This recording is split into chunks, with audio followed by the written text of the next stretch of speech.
Qizlar hozir qaranglar, gaplashib o'tiribmiz-da. Men bular bilan mayli ismingizni aytmayman. Muslima bilan birinchi master klassdagi o'quvchim.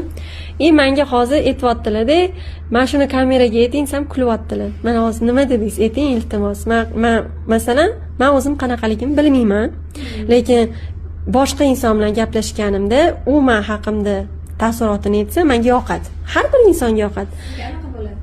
Menga приятно bo'ladi, конечно.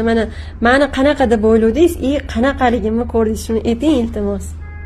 Anaqa, o'zingizga ishonchingiz baland. Misol uchun kelgan odamni kasalligini unutib qo'ya olasiz. So'zingizni gapirishingiz. O'zingizga ishonib, shuni davolay olaman, qila olaman. Men qila olaman degan narsani bizga ham singdira olyapsiz.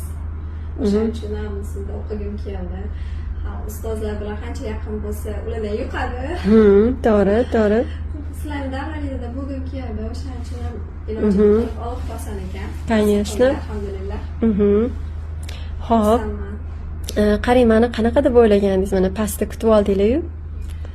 Meni o'qituvchi deb o'ylamadingiz? Yo'q, ko'rishlaridan juda ham yoshlar. Ovozlaridan misol uchun katta deb o'ylashingiz mumkin, lekin juda ham yoshlar, samimiy. O'ziga ishongan, o'zini hayot yo'lini topgan ayolsiz. Rahmat. Anaqasiga o'zingizni qachon siz sog'lom bo'lsangiz, misol uchun bolalaringizni, oilangizni sog'lom qila olasiz. O'shanaqa ayol sifatida timsol bo'la olasiz degan. Rahmat, asalim. O'qituvchiga o'xshatmadinglar. Yo'q. O'quvchidek kutib turibsiz. Bunaqa shijoat bilan gapirishingiz, qilishingiz ko'rishingizga o'xshamas ekan. Вообще hayotda boshqacha ekan.